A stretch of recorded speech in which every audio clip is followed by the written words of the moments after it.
All right, so welcome. You've joined us for something a little bit different today. We're going to do an in-depth uh, look at Bob Camblin's work and life and kind of mysterious figure. Yeah, so we've got a really wide range of sources. We've got some of his writings, we've got a biography, we've got some really good descriptions of some of his artwork. We even have a YouTube video that goes into detail about one of his watercolors, a little bit of historical context too. So, this should be Yeah. really Yeah, interesting. it should. And so what we're going to try to do today is sort of extract you know, the essence of his artistic vision, see if we can sort of, track how his style and his ideas evolved, Mm. the philosophies that underpinned his work, and then, what impact he had on the art world in general. Now, the mystery of Bob Camblin, we may not solve it today, Yeah. but we'll take a look at it. So, where do we even begin with a guy like this? I mean, how about we go back to his roots and maybe some of the experiences that shaped his path? Yeah, well, he was born in Oklahoma in 1928. That in itself, that kind of sets the stage. And, what's really interesting is, art wasn't like this foreign thing in his household. Both of his parents were artists. So, that early exposure, that had to have a huge impact. Right, and then he furthered his education at the Kansas City Art Institute, Hmm. the KCAI, and that's actually where he developed this lifelong bond with Forrest Harrisberger, his friend. It sounds like KCAI wasn't just school for him, but it was also a place where he kind of fostered some really important relationships. Yeah, definitely. You can see, like, there's this theme throughout his life, and it actually kind of spots here, where art and life are not these separate things. It's not like, oh, this is my art life, and this is my real life. And you can kind of see that in these deep friendships that he makes early on. Beyond just art, there's deeper connections. Yeah. So then, right after KCAI, he served in the Air Force Reserve during the Korean War, which is a huge part of history too. That must have really, shaped, his thinking in general. Absolutely. And, then we get this really pivotal moment where he earns a Fulbright scholarship to Italy. And you can tell reading the biography, he's just immersed in these classical masterpieces, the Uffizi Gallery, But then, and this is kind of an interesting twist, he's also spending time in the Capuchin catacombs of Palermo looking at mummies. And it's like this, beauty and death kind of juxtaposition. It's really fascinating. Yeah, it's a weird combo, but it must have had some kind of an effect on him. I mean, that's a strange thing to be, immersed in. Totally. And, we see these themes of, the life cycle and these ideas of metamorphosis kind of coming up again and again in his work. And, you look at the puppets and the scarecrows and even his fascination with these musha volantes, these optical illusions. And it's almost like he's, grappling with these ideas of what's real, what's fleeting, what persists. Right. Okay, so after Italy, we see him pop up as a map maker, which is kind of, this is a left turn. I mean, what do you make of that? It's really interesting. It almost suggests, this need for, precision and representation, right? And then, of course, from there, he goes on to have this really expensive teaching career. We're talking about Ringling School of Art, the University of Illinois, University of Detroit, the University of Utah, and finally Rice University. That's a whole career in itself. Right, right. It is. But then he kind of just leaves all of that behind. He Oh. chooses this nomadic life, just fully dedicated to art. That's a huge decision. What do you think prompted that? I think, this shift in 1976 is really telling. It's almost like, he's finally kind of listening to that deeper calling. He's like, all right, I got to prioritize this. I have to immerse myself in my art completely. No more structure, no more expectations. It's just him and the art, almost like, becoming that free agent he talks about later on. Oh, yeah, right, right. Okay, so we've got a picture of his like formative years here. Mm. But now let's get into his writings because they're just packed with ideas. They are. They really are. It's not like he's giving us a clear-cut answer to anything. He's more like, posing these really profound questions, these statements that make you kind of stop and think. One thing that comes up again and again is this idea of common sense, but not common sense as we normally think of it. He talks about finding miracles in science and magic, these seemingly opposite things. Yeah, he really seems to embrace the gray areas, that space between the extremes. Like there's that quote where he talks about the perfectly average view being the one that allows him to see the miracles in both science and magic. Exactly. And, he even says, I hope I'm around when they meet, talking about science and magic, in that intensely bright gray. It's such a powerful image. It is. So how does this idea of, embracing the gray play out in his art? I mean, how do you see that visually? You see it in the way he blends abstraction and figuration. He plays with illusion and reality. He's not afraid of ambiguity. He's inviting you, the viewer, to question your own perceptions. It's almost like he's saying, there's more to the world than meets the eye. Look closer. Right, right. And then he talks about intuition, too. The sixth sense that's to be without a doubt. That's powerful stuff. Absolutely. He even uses the Italian senza dubbio. There's a certainty there, a trust in that inner voice that goes beyond logic. It's Yeah. about feeling your way to the truth. Right. And then this idea that you can find a sense of completion in nature, that you have to Yeah. surrender to. It's very, it's a very common theme in a lot of traditions, both artistic and philosophical. Definitely. There's a real reverence for nature in his writing. He says, find something in nature that completes you and then surrender. It's not just about looking at it, it's about connecting with it on a deeper level. It's almost like he's saying, let nature guide you, let it fill you up. Okay, now here's an interesting idea. He talks about this kind of evolution of art, going from art for art's sake to art for life's sake, or even art for survival's sake. That's a pretty significant shift. What do you think sparked that change in his thinking? I think he started to see art as more than just an aesthetic pursuit. It became this essential human need, something that's necessary for us to thrive, to connect with each other, to find meaning in the world. It's almost like he's saying, we need art to survive as human beings. Wow. So then he talks about this idea of, stepping off the train of thought Yeah. to actually access power and true understanding. Right. He's challenging that linear way of thinking. He's saying you got to get off that track, let go of those preconceived ideas, let go of the plan, allow yourself to be spontaneous, trust your gut, tap into something deeper. Okay, that's really interesting. So practically speaking, how would an artist do that? I mean, what does that actually look like? Well, it could mean, letting go of control, allowing for happy accidents, just being open to where the process takes you. It's about quieting the mind, letting the subconscious come through. That's where the magic happens, in those unexpected moments. Yeah. And then he talks about the complexities of communication. And it's more than just, arguing or agreeing with someone. Right. It's not just about, intellectual sparring or coming to a consensus. He's talking about a deeper level of understanding, a genuine exchange where you're really seeing the other person, where you're connecting on a soul level. Right. Okay, so he also touches on this idea of revolution versus evolution, framing revolution as misunderstanding and evolution as understanding.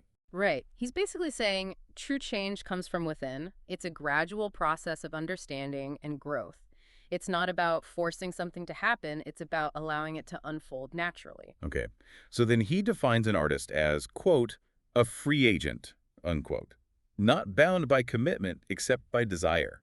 I mean, that kind of goes back to, him leaving his teaching career behind. Exactly. He's not beholden to anything or anyone except his own creative drive. It's about following that inner compass. That's what makes you a true artist. Right, okay. And then he gets into this really interesting distinction between belief and knowing. And he kind of puts mystics in this category of knowing, this direct experience that goes beyond belief. Yeah. He's talking about that intuitive grasp of reality, something that you can't really explain with words or logic. It's a felt sense, a direct knowing. And how does that manifest in his art? I mean, what does that look like visually? It comes through in that enigmatic quality of his work, the multiple layers of meaning, the hidden symbols, the dreamlike imagery. It's like he's trying to convey something that can't be put into words, something that you have to experience for yourself. Okay. And then he has this warning kind of about the demon of being right, and that we need to focus on, just the action, the present moment, rather than being stuck on, what we're going to do in the future. He's talking about staying fluid, adaptable, don't get caught up in being right. Just go with the flow, trust the process. Right. And then there's this really important idea, this idea of opening the circuits of perception rather than closing them. Right. He's saying you got to stay open, receptive to all that sensory information, to intuition, to those subtle cues that you might miss if you're not paying attention. Okay, so how does an artist actually train themselves to do that? I mean, how do you open those circuits? Well, I think it's about being present, being mindful, being aware of what's happening around you, both internally and externally. It's about being a sponge, absorbing everything, and then letting your intuition guide you. Okay, I like that. And then he says we lose our magic in understanding everything instead of knowing. That's a really interesting distinction. What do you think he means by that? I think he's saying when we try to analyze everything, when we try to explain everything, we lose that sense of wonder, that mystery, that magic. It's like dissecting a flower, you know? You can learn about its parts, but you lose the beauty of the whole. Right. Okay, so then he talks about this mystic switch, this trigger for truth. He talks about learning through failure, relaxing, feeling, really thinking. This is all very interesting. What does it all mean for his creative process? I think it means he was approaching his art with his whole being, you know? He wasn't just thinking about it, he was feeling it, he was experiencing it. He was open to those flashes of insight, those aha moments that come from a deeper place. Yeah.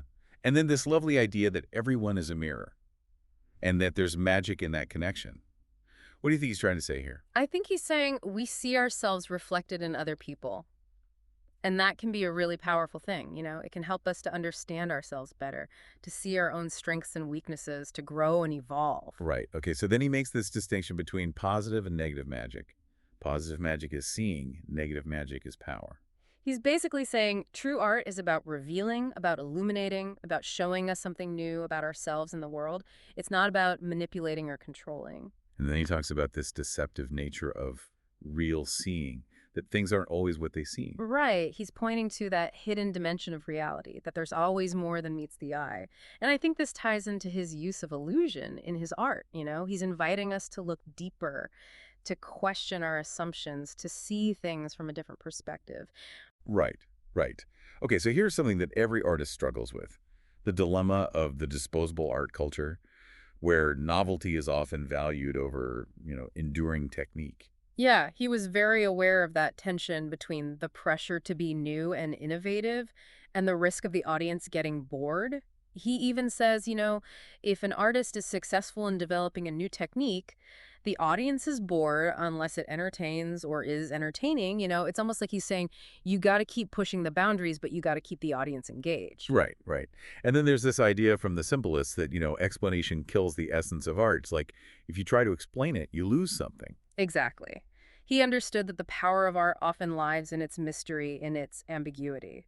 It's about evoking a feeling, a thought, an experience, rather than spelling everything out. Okay, so he expresses this hope that, we'll get to a place where we value a diverse range of forms and intentions in art. Right. He's not advocating for any one style or approach. He's saying, let's embrace all the different ways that people express themselves creatively. Let's celebrate that diversity.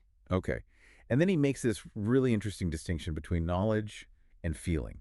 Like, knowledge is limited, but feeling is more powerful because it's transferred through experience. He's basically saying true understanding comes from experiencing something, from feeling it in your gut, not just from reading about it or thinking about it. Right. Yeah. Okay, and then he gives us this really nice kind of reassuring perspective on making mistakes. He says, there are no mistakes, only doing the best we can. And that what we perceive as mistakes are often just nature's way of guiding us. I love that. It's so freeing, you know? It takes the pressure off. It allows us to experiment, to take risks, to learn from our mistakes. And it's a reminder that we're all on a journey and we're all just doing the best we can. Right, okay. And then he gets into this really interesting idea about cause and effect and the possibility of reversing it through pride and the fall. Yeah, he's talking about the cyclical nature of things, you know, Yeah. how our actions have consequences and how sometimes those consequences can lead to a reversal of fortune, a humbling experience that forces us to reevaluate our choices. Right. Now, he introduces this really interesting concept of the hologram, the idea that we get a clearer picture through collaboration. Right. He believed that multiple perspectives working together can create something greater than any one individual could achieve on their own. It's about the synergy of shared creative energy. Okay. And then he has this really kind of poetic phrase, time travel at the speed of enlightenment. Mm. What do you think he means by that? I think he's talking about those moments of profound insight, those breakthroughs in understanding where everything suddenly clicks into place and you see the world in a whole new way. It's like time stops and you're transported to a higher level of awareness. Wow. Okay, and then he talks about the complexity of the path of least resistance, that it's not always as straightforward as it seems. Right. We're complex beings, you know. What seems like the easiest path might not actually be the best for us in the long run. There are all these internal factors that come into play, our desires, our fears, our conditioning. Right, right. And then he uses this really evocative metaphor of the phoenix trapped in a salty shell, Yeah. waiting for the hatching fire. It's such a powerful image of transformation, of rebirth, of rising from the ashes. It's about that potential that lies dormant within us, waiting to be ignited. Right. And then he kind of drops this bomb on us, this really profound idea that the meaning is just being alive, not some grand revelation at the end. Yeah, he's saying the journey is the destination. The meaning is in the living, the experiencing, the being. It's not about some future goal or accomplishment. It's about embracing the present moment. Wow. Okay, so it's also really interesting to see how many other thinkers he references in his writing, from Alan Watts to Jung. I mean, he was clearly reading widely and engaging with all these different ideas. How do you think that informed his own work? I think it gave him a really rich intellectual and philosophical foundation to draw from. He wasn't just working in a vacuum, he was in dialogue with this whole tradition of human thought. Right. And that's what makes his work so complex and layered. There's always more to discover. Right, right. Okay, so let's get into his artistic evolution. We know that he started out with abstract expressionism, but he obviously didn't stay there. Right, that was his starting point, but he quickly branched out and started to develop his own unique style. So in the 1970s, he pioneers this distinctive style known as mucha volantes. Now, it's described as using these dots and dashes to create optical illusions. It's linked to Dada and surrealism, and even gets compared to Escher and Dali. It sounds really intricate. It is. The name itself, Musha Volanti, it means flying flies in French, and it refers to those little floaters that you sometimes see in your vision. And that kind of gives you a clue to what the style is all about, this play with perception, with things appearing and disappearing, with the way our eyes and our brains process visual information. Right. And it's not just about creating a static image, right? It's about engaging the viewer in a different way. Exactly. He wants the viewer to be an active participant in the creation of the image. It's not just about passively looking at something, it's about engaging your senses, your mind, your imagination. Wow. Okay. So then we see a shift from these intricate drawings to more organic forms and natural landscapes. Yeah, there's this definite movement towards nature, towards a more organic and fluid style. And it kind of makes sense, given his writing about finding completion in nature and surrendering to it. It's like his art is reflecting that internal shift. Right. And we see this ongoing fascination with the life cycle and the concept of metamorphosis, which pops up in his work again and again. Yeah, he's really drawn to those themes of transformation, of growth and decay, of the cyclical nature of life. And you see it in those recurring images of puppets, scarecrows, skulls. These are all symbols of transformation, of death and rebirth. Okay, so then we have this technical innovation that he's credited with, this blending of drawing and watercolor to create these really layered effects. Right. He was a master of technique, and he was always experimenting with new ways to create depth and complexity in his work. This layering of watercolor over drawing, it creates this sense of mystery, like there's something hidden beneath the surface, and it really rewards the viewer who's willing to take the time to look closely. Okay, so he placed a really strong emphasis on drawing, viewing it as this nonverbal form of communication. Yeah, for him, drawing was more than just a preliminary sketch or a study. It was a finished artwork in itself. It was a way to express ideas and emotions directly without the limitations of language. It was pure visual communication. Right, right. And he used conceptual drawings for what he called, quote, discoveries in the mind, unquote. Yeah, these drawings weren't about representing the external world. They were about exploring his own internal landscape, his thoughts, his feelings, his imagination. They were a way to map out the workings of his mind. Okay, so it's fascinating that he actually incorporated paradox and ambiguity into his drawings on purpose, acting as traps and clues for the viewer. What do you think he was hoping to achieve with that? I think he wanted to challenge the viewer, to make them think, to make them question their own perceptions. It's not about giving them easy answers. It's about making them work for it, making them actively participate in the creation of meaning. Yeah, I like that. And then there's the use of text in his paintings. Yeah. But it's not just for information. He's using it as a visual element, almost like Tom Wolfe's concept from the painted word. Right. He's not just using text to tell a story or convey a message. He's using it as a design element, as a shape, as a texture. It becomes part of the overall composition, adding another layer of meaning. Right, right. And ultimately, his goal seems to have been to involve the viewer in actively exploring his work, like it's a puzzle that they have to solve. Yeah, he wanted the viewer to discover something about themselves through the process of interacting with his art. It's not about passive observation, it's about active engagement. Okay. Now, this is a really bold statement. He actually said that he wanted to remake Goya in 20th century terms, focusing on juxtaposition and non sequitur. That's a pretty ambitious goal. It is, and it tells you a lot about his artistic aspirations. He's not afraid to take on the masters to reinterpret their work in a contemporary context, and he's particularly drawn to Goya's use of juxtaposition and non sequitur, those jarring, unexpected combinations of images and ideas that challenge our perceptions and provoke a reaction. Okay, so his early work dealt a lot with social protest, but then it evolves to this combination of social realism and non objective abstraction. Right. There's a definite shift in his focus over time. He starts out with a more explicit social message, but then his work becomes more nuanced, more layered, more ambiguous. He's still engaging with the world around him, but he's doing it in a more subtle and complex way. Okay, and his large scale drawings, they were considered finished works in themselves, not just studies, and they often incorporated visible corrections. What's the significance of that? I think it's about showing the process, He's not trying to hide the mistakes, the revisions, the evolution of the artwork.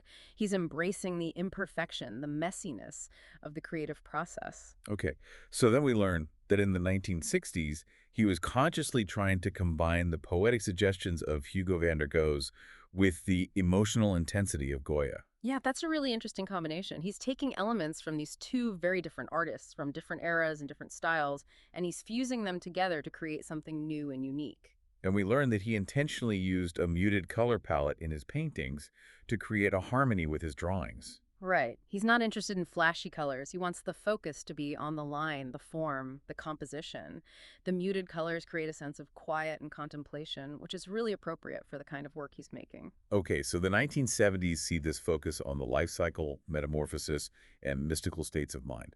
And he uses this imagery of puppets, scarecrows, skulls, murky water. And he was reading Kazantzakis, Grass, Freud, De Chirico Grunewald. That's a pretty intense mix of influences. It is, and it all kind of comes together in his work from this period. There's this exploration of the darker aspects of the human condition, the shadow side, the unconscious. It's a really fascinating and unsettling body of work. Okay. And in the 1980s, his work shifts again. We see these interwoven drawings and watercolors, these illusionistic surfaces with camouflaged images. Yeah, he's continuing to explore these themes of perception and illusion, but he's doing it in a more refined and subtle way. The images are hidden, camouflaged within the surface of the artwork. You have to really look closely to see them, and that kind of adds to the mystery and intrigue. Okay, so let's talk about his collaborations, because he was very collaborative, which is kind of interesting given his free agent attitude. Yeah, it's an interesting paradox, right? He was very independent, but he also believed in the power of collaboration. And he had some really significant partnerships, particularly with Earl Staley and Joe Tate in Houston. Right. And they had these really unconventional names for their collaborative projects, B&E Productions and the holding firm. They even organized these events that challenged traditional notions of art, like the tattoo show and Joe Tate's backyard. It sounds like they were really pushing the boundaries. Absolutely. They were trying to break down the barriers between art and life, between the artist and the audience. They were creating these immersive experiences that engaged people on multiple levels. And then there's this whole idea of submerging the ego in the creative process. I mean, he would often sign his work as anonymous or anonymous artists. Yeah, that's really radical, especially in the art world where so much emphasis is placed on individual authorship and recognition. He was trying to move away from that ego-driven model and create something that was more about the collective, about the shared creative energy. Okay, so his collaboration with Nancy Giordano led to the development of Mucho Volantes. So these partnerships were clearly very creatively fruitful. Definitely. He was open to influence, to new ideas, to different perspectives, and that openness really helped him to grow and evolve as an artist. Okay, so he had a pretty critical view of the art world establishment. He said that galleries and museums often made the same mistakes as the artist, and that they put too much emphasis on the wrong things. Yeah, he was very disillusioned with the commercial aspects of the art world. He felt like it was too focused on money and status and not enough on the art itself. Right, and we see this in his refusal to, sometimes he refused payment for his work. He didn't want to be beholden to anyone. Exactly. He wanted to maintain his artistic integrity, to create art for its own sake, not for profit. Okay, so he advocated for artists to have control over the whole environment in an exhibition without competition or comparison with other artists. Yeah, he wanted to create a more immersive and focused experience for the viewer. He felt like group shows could be distracting, that it was better to see an artist's work in isolation, to really absorb their vision. Okay, so he emphasized faith and good work as the path to stability in the art world, which is kind of, it's a very idealistic perspective given how unpredictable the art market can be. Yeah, but I think it speaks to his belief in the power of perseverance and the inherent value of creating good work. He wasn't interested in chasing trends or trying to please the market. He was just focused on doing his own thing. Right, okay, and then there's this concept of turning a stumbling block into a stepping stone, which he represents visually with jars of water. Yeah, he was very interested in the idea of transformation, of turning obstacles into opportunities. The jars of water, they represent that process of purification, of clarity emerging from chaos. Okay. And his Scarecrow series was inspired by Günter Grass's Dog Years, Mm. and it represents renewal and metamorphosis. Right, so we see that literary influence coming in again, and it's really enriching his work. The scarecrows, they're these symbols of transformation, of death and rebirth, of shedding the old and embracing the new. And then, finally, he believed that words often get in the way of the experience of art, that we should just let the art speak for itself. Right. He was very suspicious of language, of the way it can be used to manipulate and control. He felt like art should be a direct experience, something that you feel in your gut, not something that you have to intellectualize. Okay, so let's talk about this specific watercolor, True Nature. We have a description of it, and we have YouTube video that analyzes it. It's described as a minimalist but very evocative depiction of a resilient plant. It's amazing how much he can convey with such simplicity. The description talks about these loose, fluid brushstrokes, the vibrant greens and the touches of red, all against this neutral background. It just feels so alive, so full of energy. Right, and the YouTube video talks about how it captures this sense of movement and growth, this connection to the very essence of nature. It embodies this Zen concept of suchness, just being as it is. Exactly. There's no pretense, no artifice. It's just pure, unadulterated nature. And it's presented in such a way that you can't help but feel a sense of awe and wonder at the beauty of it all. And it's interesting that the video also draws a connection to the I Ching hexagram Chun, which represents difficulty at the beginning, but the potential for new growth. That's a really fitting interpretation, given the image of this small plant pushing through, reaching for the light. It's a reminder that even in the face of adversity, there's always the potential for growth and transformation. Right, and then it connects to the Tao Te Ching as well, with the idea of the soft overcoming the hard and the emphasis on simplicity and naturalness. Right. The plant, in its apparent fragility, actually embodies a kind of strength, a resilience, a flexibility that allows it to adapt and thrive. It's a reminder that sometimes the most powerful things are the most unassuming. Okay, so the analysis also interprets this piece as a meditation on the interdependence of all life. Right. The plant is not just an isolated object. It's part of a larger ecosystem. It's connected to the soil, the air, the water, the other plants and animals around it. And we're part of that ecosystem too, even if we often forget it. Right, and it's an invitation to, strip away distractions and return to that essence of creativity. Yeah, the simplicity of the image, the loose brushstrokes. They're a reminder that creativity doesn't have to be complicated or overthought. It can be spontaneous, intuitive, joyful. And then this really profound idea that it's actually a reflection of the self, almost a self-portrait in a way. Right, like those Rembrandt self-portraits where he's looking deep within himself. The plant becomes a mirror for the viewer, reflecting back their own inner state, their own journey of growth and transformation. So it's a meditation on resilience, simplicity, authenticity. It's a really powerful piece. It is. It's one of those works of art that stays with you long after you've seen it. Okay, so let's talk about his legacy. He left behind a huge body of work, which is now scattered all over the world, and it's highly sought after by collectors. Yeah, his work is very rare and very valuable. It's kind of ironic given his disdain for the commercial aspects of the art world, but it's a testament to the enduring power of his art. Right, and despite his often unconventional approach, he was clearly respected by his peers. Absolutely. He was a true artist's artist. He was respected for his integrity, his vision, his commitment to his craft. Okay, so we know he exhibited widely throughout his career, particularly earlier on. He had shows at the Art Institute of Chicago, Fulbright exhibitions, so he did have periods of recognition and exposure. Yeah, he wasn't a complete recluse. He did engage with the art world on his own terms, but ultimately he chose to live a more private and solitary life dedicated to his art. Right, right. And then we have this Zen and the Art of Enlightenment book series, which aims to, kind of illuminate his artistic journey. Yeah, those books are a great resource for anyone who wants to learn more about him and his work. They offer a really fascinating glimpse into his mind, his philosophy, his creative process. Okay, and then we have all these quotes from people who knew him or studied his work. I mean, Pete Gershon calls him a mystical trickster figure ripe for rediscovery. George O. Jackson Jr. talks about, reading his art